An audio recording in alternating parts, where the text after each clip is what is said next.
Welcome, everyone. Today we're diving into a topic that can really transform how you think about food. Let's talk about the Amazing Food Guide. This isn't just a list, it's about learning what to eat to lower insulin, burn fat, and build muscle. For those of you who don't know me, I am Jody Friebel, board certified functional health practitioner and certified in functional nutrition and fasting.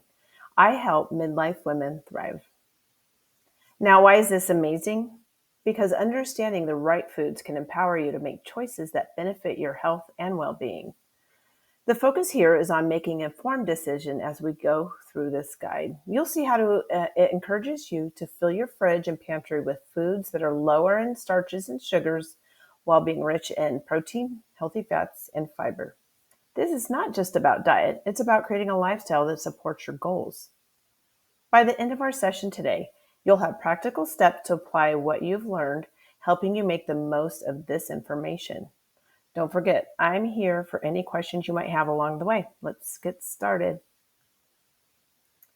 As we dive into the major food macronutrients, let's break down what they are: proteins, fats, and carbohydrates. I encourage you to use this guide as a shopping list. So fill your fridge and pantry with foods that are lower in starches and sugars, but higher in protein, healthy fats, and fiber. These choices will help you lower insulin, burn fat, and build muscle over time. Now, at the end of this guide, you'll find a couple of helpful next steps that will deepen your understanding and help you apply what you learn here. Remember, I'm here for you. Feel free to reach out on social media at livinginorganically.jody if you have any questions. Let's make the most of our journey towards healthier eating.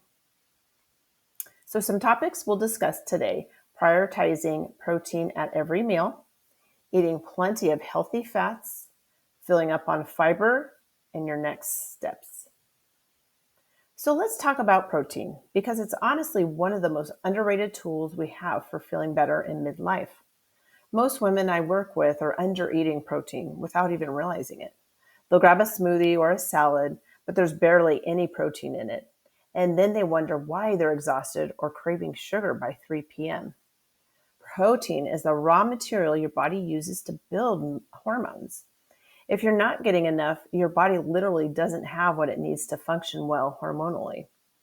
Think of protein as the scaffolding for everything: your muscles, your mood, your energy, even your skin and hair.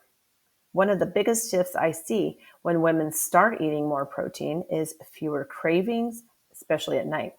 That's because protein keeps blood sugar stable, which also helps keep cortisol from spiking later in the day. When your blood sugar is constantly spiking and crashing, your body sees that as stress. That stress response turns into belly fat, fatigue, and brain fog. Protein helps break down that cycle. We also need protein to build and maintain muscle, and muscle is a huge driver of metabolism. The more muscle you have, the more calories you burn, even when you're just sitting on the couch. And here's the thing: midlife is when we are naturally losing muscle, unless we're actively working to preserve it. So getting enough protein isn't just a nice to have, it's essential. I usually aim for about 30 grams of protein at each meal, which sounds like a lot at first, but once you build your meals around it, it becomes second nature. If you're just starting out, try adding one extra palm-sized serving of protein to every meal and see how your energy and mood shift. It's such a simple step that makes a huge difference. Let's talk about food scales for a second. I'm not here to turn anyone into a macro counting robot, I promise. But here's the thing: most women really underestimate how much protein they're actually eating. What we think is 4 ounces of chicken, it's usually closer to 2. So I often suggest using a food scale just for a short time. It's not about micromanaging every bite. It's about learning what 4 ounces of chicken or 1 tablespoon of olive oil or 30 grams of protein actually looks like on your plate. Because once you see it a few times, you don't need to keep measuring. You'll start to eyeball it intuitively, which is the goal. I usually say, use it for a week or so, get your bearings, and then put it away. This is just a learning tool, not something you need to be chained to. And if you've had a rocky relationship with food or tracking in the past, this is about awareness, not control. You're simply giving your body the nourishment it needs without guessing. Let's dive into plant protein today. Plant proteins can be an excellent alternative to animal proteins. Here are a few impressive options. So, Sacha Ichi Inchi seeds and black bean soybeans are great sources, providing around 32 to 33 grams of protein per serving. Tofu and tempeh, both popular in many plant-based diets, offer 30 to 45 grams of protein as well. Don't forget about legumes like lentils and chickpeas, which also pack a protein punch with about 30 grams per serving. These foods not only help meet your protein needs, but also contribute valuable nutrients and fibers to your diet. So, as you explore these options, remember to consider serving sizes to effectively incorporate them into your meals. Next, we'll discover the importance of healthy fats in your diet. Let's talk about fats because a lot of women, especially those of us who grew up in the low fat free diet culture, the idea of eating more fat feels really wrong. But here's the truth. Healthy fats are absolutely essential if you want to support your hormones and lose weight in a sustainable way. Your body needs fat to make hormones, period. If you're not eating enough, your body sees that as a stressor and holds on to weight, especially around the middle. Fats also help keep your blood sugar stable. When you pair healthy fat with protein and fiber, it slows digestion and helps you avoid that crash an hour after eating. That means fewer cravings, better energy, and way less snacking. And here's something people don't realize. Fat actually makes you feel full. It activates satiety hormones in your gut and brain. So eating fat isn't what's making you gain weight.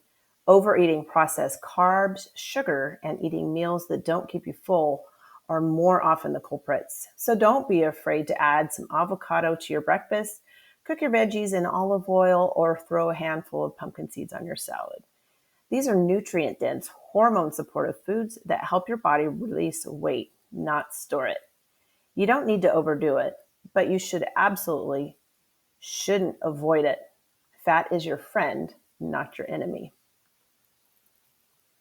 As we dive into the topic of healthy fats, let's start by highlighting some significance in our diet. First, we have omega-9 fatty acids, which are primarily found in foods like avocados, olives, and various nuts. These monosaturated fats can actually help protect your heart. Next, we turn to omega-3 fatty acids, known for their anti-inflammatory properties. You can find these in chia seeds, flax seeds, and fatty fish such as salmon and tuna, or the smash fish. Incorporating these into your meals is a fantastic way to boost heart health. Lastly, let's not forget about whole food omega-6 fatty acids found in nuts and seeds, which also add to our healthy fat profile. Remember, healthy fats are essential, but balance is key.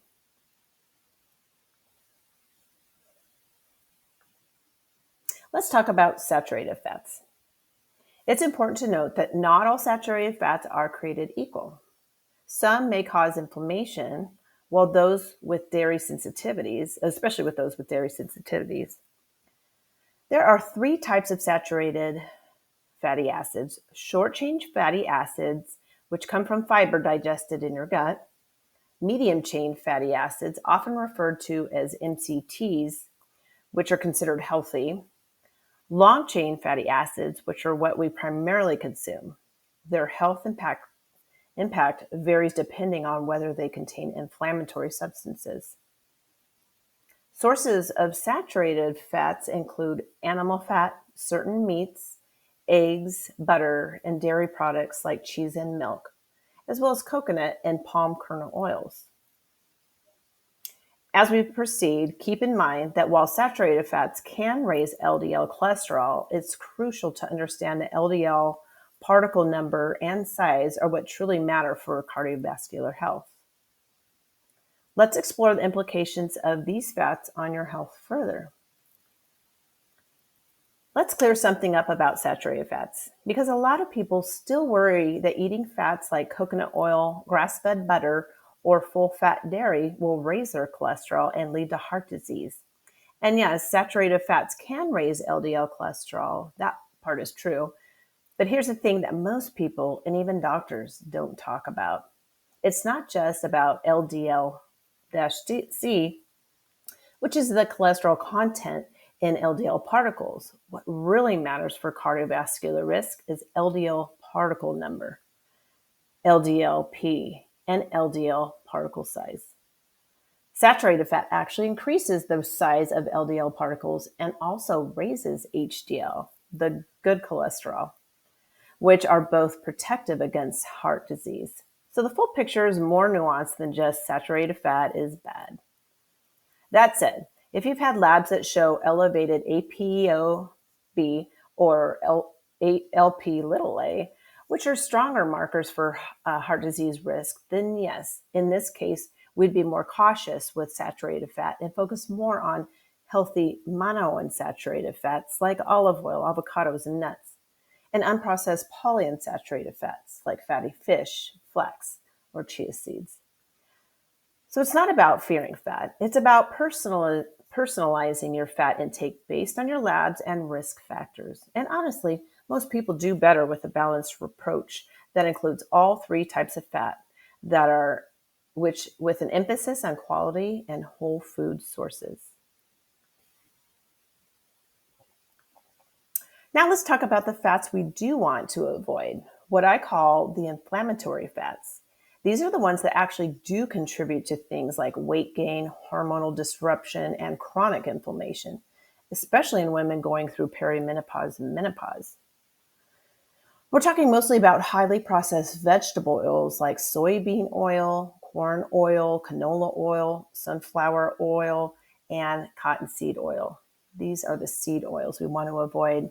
These oils are often marketed as heart healthy, but they're really industrial byproducts that have been bleached, deodorized, and heavily refined. They're cheap, shelf-stable, and found in most packaged foods and restaurant meals. These oils are high in omega-6 polyunsaturated fats. And while we do need some omega-6s, the modern diet tends to go way overboard.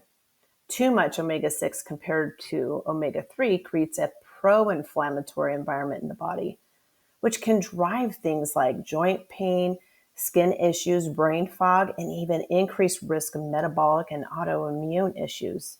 On top of that, these oils are often heated at high temperatures during cooking, which creates oxidized fats, and those can actually damage cells and contribute to aging and disease over time. So my rule of thumb is check your labels and crowd out the processed fats with cooking from more with olive oil, avocado oil, grass-fed butter, ghee, or coconut oil. These are stable, nourishing, and support your hormones and gut, not just against them. Let's talk about carbs, because they've gotten a bad rap, especially for women trying to lose weight or balance hormones. But carbs aren't the enemy. In fact, they're one of your body's preferred energy sources, especially for the brain and your thyroid. There are main types of carbohydrates: starch, sugar, and fiber, and they all affect your body a little differently. Starch. These are complex carbs found in foods like sweet potatoes, rice, quinoa, oats, beans, and even root veggies like parsnips and carrots. Your body breaks down starches down into glucose for energy. When eaten with protein and fat, they're really helpful for steady energy, especially in the follicular and luteal phases. Sugar. This is the simplest form of carb. It's found naturally in fruit, honey, and dairy, but also in processed foods like baked goods, candy, soda, and sauces. The key here is quality and quantity. Natural sugars like berries or raw honey, in moderation, can support hormone balance. Refined sugars, not so much. They spike blood sugar, drive cravings, and over time, stress your insulin system. Fiber. This is the form of carb your body can't digest, and that's a good thing. It helps regulate blood sugar, supports gut health, feeds your beneficial bacteria, and helps you eliminate excess estrogen through your bowels. Most women aren't getting enough fiber, especially during perimenopause when gut function and detox matter more than ever. So the goal isn't to cut carbs, it's to choose the right type of carb, eat them in balance with protein and fat, and pay attention to how they make you feel. When used intentionally, carbs can absolutely support hormone balance, energy, mood, and metabolism. As we dive into carbohydrates, it's essential to understand their different types and their roles in our diet. Firstly, we have starch and sugar, which can be found in foods like potatoes, rice, pasta, and bread. These are the carbohydrates that we should be cautious about. On the other hand, we have fiber, which is our friend. It keeps us feeling full and supports digestion. So remember, the key takeaway here is eat more fiber, less starch and sugar. Now let's visualize this. Think about your meals. Are they packed with starchy foods and added sugars, or are you incorporating those non-starchy veggies and whole grains? To wrap up this point, let's focus on the importance of balance in our carbohydrate intake.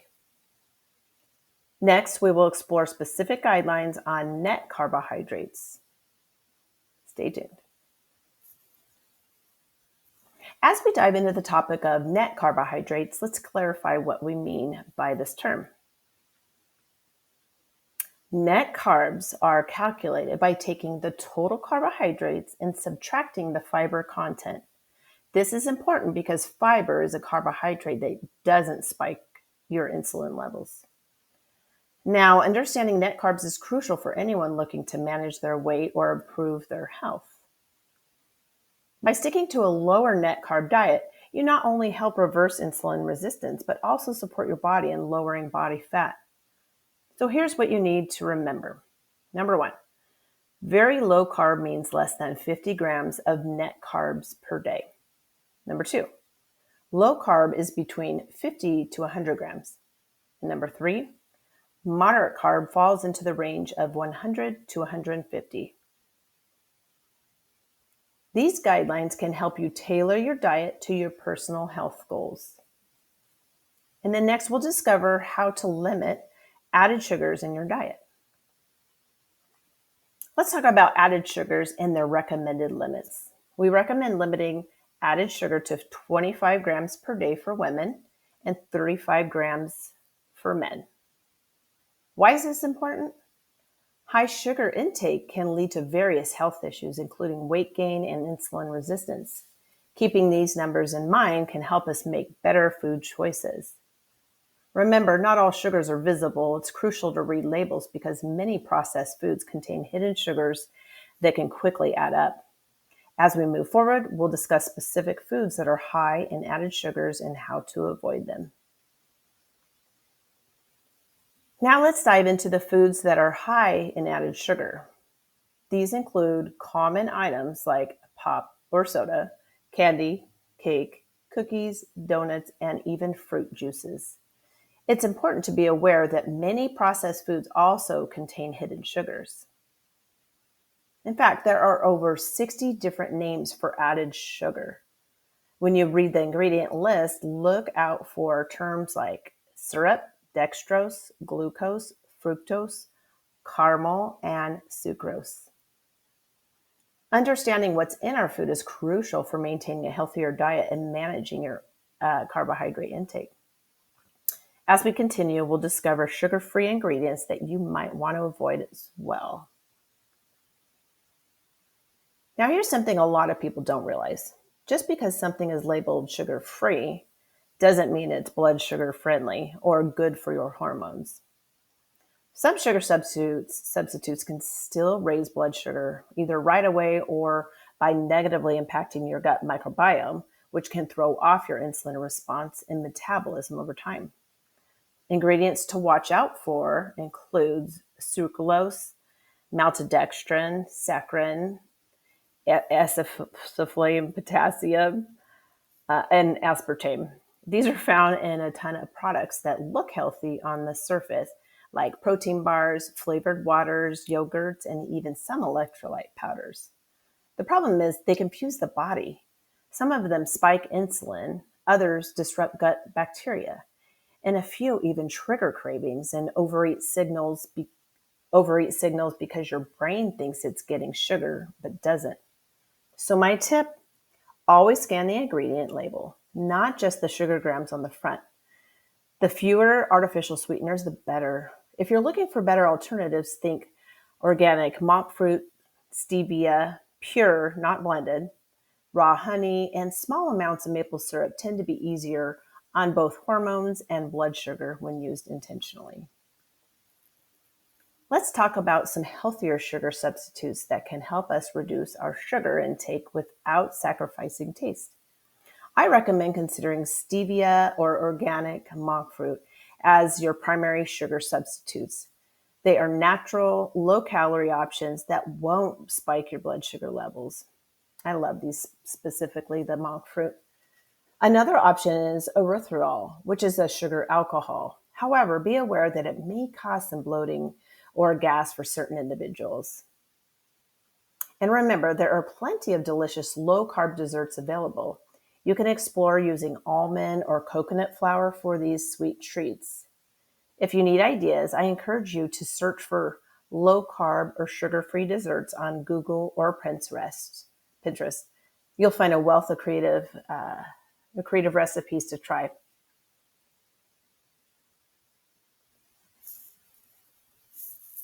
Now let's talk about an essential component of healthy diet, fiber. Aiming for at least 30 to 35 grams of fiber a day for women and 35 to 40 for men is crucial. Why is it so important? Fiber not only supports digestion, but also helps regulate blood sugar levels. Imagine incorporating more fiber into your meals. This can significantly impact your overall health and well-being. So as we move forward, keep in mind that increasing your fiber intake is a simple but powerful step you can take towards better health. Non-starchy vegetables are one of the absolute best things you can put on your plate, especially when you're working on hormone balance, gut health, and metabolism. These veggies are nutrient dense but low in calories, so you get a ton of fiber, antioxidants, vitamins, and minerals without spiking your blood sugar. That's key for steady energy and keeping inflammation low. Think things like leafy greens, broccoli, cauliflower, zucchini, peppers, mushrooms, cucumbers, asparagus, cabbage, and Brussels sprouts, and more. They also help support estrogen detox, feed your beneficial gut bacteria, and keep things moving through your digestive system, which is so important during perimenopause and menopause when digestion often slows down. I also tell clients, crowd your plate with these first. Aim for at least one big handful at every meal. Not because you should, but because your body actually feels better when it's consistently getting the nutrients these foods provide.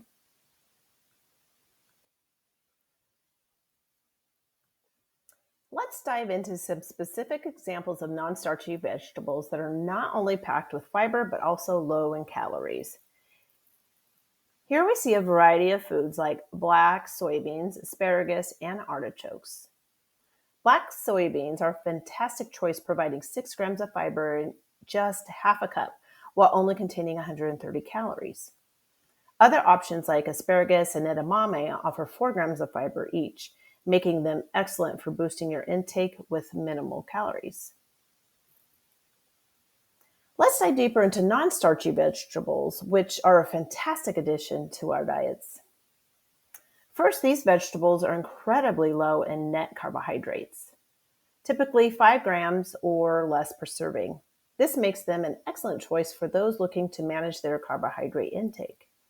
Secondly, they are packed with fiber and essential nutrients. This means they not only support digestive health, but also help in reducing inflammation, which is crucial in preventing chronic diseases like cardiovascular issues and type 2 diabetes. Lastly, I want to highlight the variety the variety available, from leafy greens like spinach and kale to crunchy options like celery and bell peppers. There's something for everyone. Incorporating these veggies into each meal can significantly enhance your nutritional profile. So let's remember to fill our plates with these vibrant, nutrient-rich vegetables at every meal. Today, we're diving into the world of starchy vegetables, which are a critical source of energy, especially for those engaging in high-intensity exercise. First, let's talk about the key difference between starchy and non-starchy vegetables.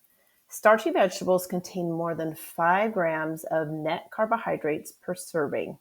This means they should be consumed in smaller portions compared to non-starchy options. Next, why consider starchy vegetables? They're excellent for fueling your carbohydrate needs, particularly during prolonged physical activities. It's also called carb loading, and that's for another discussion. And lastly, remember that while they are beneficial in moderation, balancing your intake with non-starchy vegetables can help maintain a healthy diet. Let's continue exploring specific examples of starchy vegetables that can enrich your meals. As we shift our focus to starchy vegetables, let's first understand their characteristics compared to non-starchy options. Starchy vegetables like navy beans and sweet potatoes are higher in net carbohydrate, which means they provide more energy. For instance, a half cup of navy beans offers about 14 grams of net carbs and 128 calories. While these can fuel your body for high-intensity activities, it's crucial to consume them in moderation. Remember, portions matter. So if you're active, like during intensive workouts, starchy vegetables can be beneficial. But for everyday meals, keep your servings in check to maintain a balanced diet. Let's explore more examples of starchy vegetables in our next section. Now let's take a closer look at some additional starchy vegetables. We have garbanzo beans, great northern beans, my favorite, corn, not my favorite, yams, green peas, white potatoes, red potatoes, and butternut squash. Each of these vegetables offers a unique nutritional profile, especially in terms of fiber and net carbohydrates. Highlighting a few key points. Number one, fiber content. For instance, garbanzo beans and great northern beans pack in about 6 grams of fiber per serving. This is great for digestion and keeping us full. And then number two, net carbs. In terms of net carbohydrates, corn is on the higher side with 37 grams per cup, while yams provide a more moderate 32 grams. This is important to consider when planning meals. And third, calories. Lastly, calorie content varies significantly, with corn again higher on the higher end at 177 calories per cup, while a serving of green peas is only 67 calories. As we discuss these options, remember that while starchy vegetables are nutritious, they should still be consumed in moderation, especially if you're watching your carbohydrate intake. Next, we'll explore low sugar fruits and how to incorporate them into our diets. Now let's talk about low sugar fruits that can be great additions to our diets. But remember, moderation is key here. We have a list of some delicious options: raspberries, blackberries, strawberries, tomatoes, olives, coconut, and avocado. Again, we need to remember moderation. These fruits are lower in sugar compared to others, which makes them suitable choices for those looking to manage their sugar intake. For instance, raspberries and blackberries offer around 7 grams of net carbs per cup, making them excellent for snacking. Also, keep in mind that while they are low in sugar, they still provide essential nutrients and fiber. So incorporating these into your meals can not only satisfy your sweet tooth, but also support your overall health. Next, we will explore more about fiber-rich nuts and seeds. As we explore the world of fruits, let's focus on fiber content in some popular options. First, it's important to note that many fruits can be great for our diets, but we need to pay attention to their fiber and carb content. Avocados are a fantastic choice, packing in 3 grams of fiber and only 3 net carbs per cup. This makes them a nutrient-dense option. On the other hand, bananas are a bit higher with 30 calories and 20 net carbs. While delicious, moderation is key here. Lastly, berries like blackberries and raspberries are lower in carbs with just 7 grams each, making them an excellent choice for a healthy snack. Think about how you can incorporate these fruits into your meals while keeping your fiber intake in check. As we proceed, we'll delve into high fiber nuts and seeds that can complement these fruits perfectly. As we dive into the topic of high fiber nuts and seeds, let's take a moment to appreciate their nutritional benefits. First, high fiber foods play a crucial role in our digestion and overall health. They not only help maintain a healthy gut, but they also help keep you feeling full longer, which is important for weight management. Now let's look at some examples of those nutrient-rich options. We have basil seeds, chia seeds, and flaxseed meal, all packed with fiber, so up to 23 grams, and just a quarter cup of basil seeds. This is significant when considering your daily fiber intake. Secondly, nuts like almonds and pistachios offer not just fiber, but also healthy fats. A 1/4 cup of pistachios contains about 3 grams of fiber and is a great snack option. Remember, moderation is key. Lastly, quinoa and sunflower seeds are fantastic options to your meals. They provide a healthy source of energy and nutrients without overwhelming your system with carbs. So as we explore these options, think about how you can incorporate them into your diet effectively. Next, we're going to dive into the topic of high fiber grains. It's important to note their role in our diet. Let's start with the basics. Bulgur wheat, farro, pearl barley, oatmeal, brown rice, and wild rice. These grains are not just delicious, they are excellent sources of fiber, which is crucial for digestive health. For example, bulgur wheat packs 8 grams of fiber per cup, making it a top choice.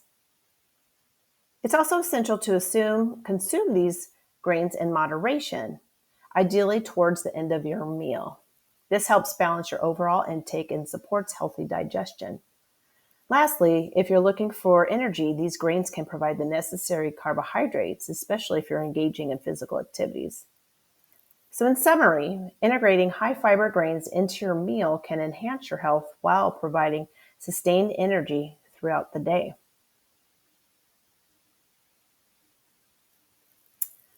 So as you can see, these success stories, the impact of holistic nutrition is found. Robin D shares how her journey with me has transformed her approach to food. She's not just lost weight, she's gained a new understanding of nutrition. Now, Jen H highlights a significant improvement in her digestive health. It's amazing how the right guidance can lead to feeling better overall. And let's not forget Nancy M. Her experience shows that the right dietary changes can alleviate issues that many struggle with, often without finding solutions. So these stories are powerful reminders of the difference that informed choices can make in our lives. Let's carry this momentum forward as we explore some helpful next steps. As we move forward, let's discuss some helpful next steps for those looking to enhance their journey to better health. First, I invite you to explore our 28-day hormone balance guide. This guide is packed with delicious and healthy recipes, providing you with the tools you need to make beneficial changes to your diet. This isn't just a recipe book, it's a roadmap to achieving balance in your hormones and improving your overall well-being. Next, consider the power of intermittent fasting. This approach can significantly impact your health and wellness journey. It's a strategy that's gaining traction for its effectiveness in promoting weight management and metabolic health. So if you're ready to take the next step, don't hesitate to get this now or simply click Count Me in your journey to a healthier you can start today. You can get both guides in the link below.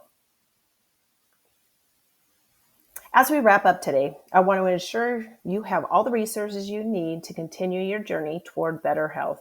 First, you can reach out via my website, livinnorganically.com, or email me directly at jody@livinnorganically.com. Also, don't forget to check out our Midlife Metabolism Makeover. Midlife Metabolism Makeover on YouTube. You can find us at youtube@livinnorganically.com and connect with me on Instagram at livinnorganically.jody. Connecting with you doesn't end here. I'm excited to hear your thoughts and support you in your journey. Thank you all for being here today. Together, we can make lasting changes.